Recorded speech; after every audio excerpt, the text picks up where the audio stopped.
So I like whatever's good. I don't really care if it's Nvidia or AMD. Let's be objective for a second. Nvidia is better. Should you buy an AMD GPU instead of Nvidia?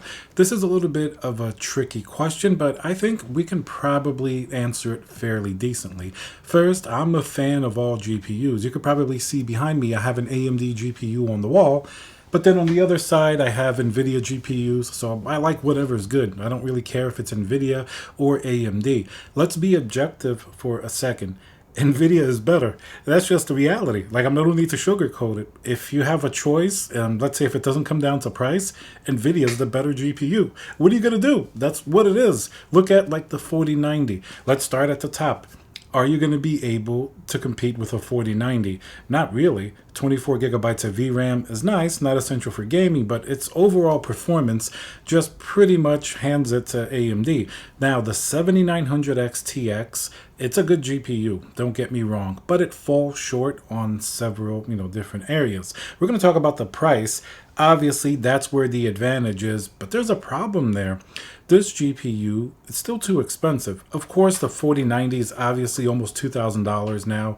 Some models are supposed to be $1,600, but that never really happened. But for the XTX to be competitive with, the 4080 even, it's going to have to come down in price more than it is now. A lot of, if you look on Amazon, it's still like $1,000 for many of the models. And now let's hear a word from our sponsor, VIP-CDKdeals.com, a Windows Pro CD key. Add to cart, you put in code CC20. This will also work on Windows 11. You want to go into your settings in Windows, change and adjust your CD key, click activate, and now let's go back to the video. And while we did see some of the GPUs come down like during sales to maybe $799, you don't really see that all the time, or at least not yet. But that's going to be the biggest problem that it's going to have against, the 4080. We're not even comparing against the 4090 now, because honestly, there's nothing that compares against it in terms of that performance.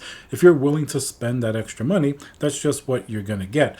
And then let's compare it to the 4080 Super. The 4080 Super, I think, really kind of killed the 7900 XTX, especially when it's near $1,000. Because look, you can find $1,000 4080 Super in stock right now, like on Amazon. Like, that's where a lot of people can go and buy. It's not some random micro center that people don't have in their state. It's Amazon and $999. Whoop, MSRP, in stock, 4080 Super. Why would you choose that over an AMD GPU? Obviously, 7900 XTX is going to have more VRAM than this 4080 Super, 24 versus 16. Doesn't quite matter nearly as much. The 4080 Super VRAM is faster, GDDR6X, compared to the 7900 XTX. Doesn't make that, huge of a difference, so it's a little bit of a wash. Now, where you do start to see a difference is in what Nvidia supports. Like, for example, DLSS 3 with frame generation, even on something like a 4080 Super, can help you game in 4K and ray tracing, path tracing. It can help you really max out even a 1440p monitor. So that's a decent technology to have. Yes, AMD has FSR3 and it has FSR2 and it has those type of technologies as well, but it's not on the same level as Nvidia. Likewise, you're going to be looking at ray tracing performance just being so much better on the 4080 Super. Here's my opinion. If you're spending $1,000 on a GPU, you really want to compromise? You want to turn on all of the eye candy, right? You want to play at 4K. You want to play with, ray tracing at ultra or max and path tracing. You want to turn on all the textures. The 7900 XTX is not going to let you do that. The Nvidia 4080 Super will. That's just subjective. And if they're nearly the same price, I would definitely go for the 4080 Super. Not really picking on any fanboy, type of tactics here, but that's just the reality. For the 7900 XTX to be more interesting than the 4080 Super, it has to be at least $200 less. That's the reality. I think it has to be $799 or less. If you show up with a $750 7900 XTX, and then you compare it against $1,000 4080 Super, then we're talking. Then I think I would choose the AMD GPU. You put up, with having a little bit less ray tracing performance, no DLSS 3, and if you don't need the other streaming features and stuff that Nvidia has, then you're saving $250 and you're not going for the highest end GPU. So maybe you can turn your ray tracing on to medium instead of being ultra and save $250. That's where I see where it would be more effective, not at the same price. And on Amazon, they're both the same price, so the Nvidia will win. Then it's probably coming down to the 7900 XT versus maybe the 4070 Ti Super 16 gigabytes of VRAM. Now, a lot of people thought that the 7900 XT was the superior GPU to the original 4070 Ti with 12 gigabytes of VRAM. It's going to depend on pricing now. If you see at $899 or so, like right now on Amazon, you have a 4070 Ti Super for $829, and then you compare that to the 7900 XT for $699. So you're going to be paying a premium for that Nvidia GPU. Now, the performance is definitely going to be closer and better matched with 16 gigabytes of VRAM. Rasterization's a little better on this newer 4070 Ti Super than the predecessor 4070 Ti. So then it becomes a little bit more of a questionable point. I mean, that is a $130 difference. Once again, if you need DLSS 3 and ray tracing and you want it better than AMD, then you probably go for the 4070 Ti Super. But at $699 and below, the 7900 XT is not terrible. It's just, I think it should still be cheaper. I think it should be closer in price to the 4070 Super, maybe around like that $600 mark. Then it becomes more of a no-brainer.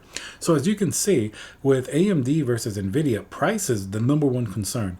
Obviously, there's ray tracing, a DLSS 3, and then Nvidia specific features like streaming, different things like that Nvidia does do better in a lot of cases. Content creation, CUDA, machine learning, Nvidia will win those. So if you're in that camp, you know which GPU you're going to go for, and it's likely going to be Nvidia. If you're more price conscious, then I think you can probably compromise a little bit with ray tracing performance and DLSS 3. But the key here is that you're going to have to save a significant amount of money. I think it has to be, 15 to 20% at least in savings for it to make any sense. Probably 20% is when it starts to get more interesting. If not, the Nvidia GPU is just objectively better if your price is taken out of the equation. It has better ray tracing. It has, in many cases, it's actually more efficient. RTX 4000 is more efficient than some of these Radeon GPUs, which it kind of flipped. Radeon used to be fairly efficient. Not that they're terrible, but Nvidia did a pretty good job, especially with like the 4070 Super and GPUs like that. They're not, extreme power hogs, especially if you consider the type of performance they're putting out. Even the 4090 has the same TDP as like the 3090 Ti had, and performance is much, much better. So Nvidia did some impressive things there. So as you can see, price is a determining factor, and that's going to eliminate any type of bias, or if you want to be a fanboy for one or the other.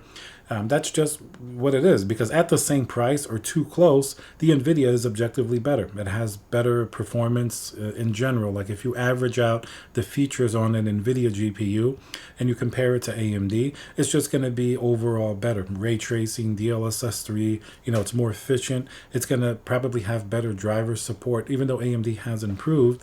That's just the reality of the situation. There are some titles where AMD does really well, like in Call of Duty and in games like that. But, those aren't things that everybody plays. So if you want to get an average of what's better, it has to be usually Nvidia. That's why they're so dominant. I mean, just look at the numbers. You don't even have to have bias to really accept that fact. But then the biggest problem here is price. I think it has to be 15 to 20% cheaper for a comparable tier, comparable level of GPU for it to make sense. And that's probably the best way to make a decision. But it seems like AMD is not doing too many sales, and the GPUs haven't gone down as much as we'd like to see them. So that's something else to think about. And then obviously RTX 50 series may change the calculation completely. Who knows if AMD will even be competitive at that point. All right, guys, let me know what you think down below. What do you think about AMD versus Nvidia? Remember to subscribe, and I'll see you guys on the next video.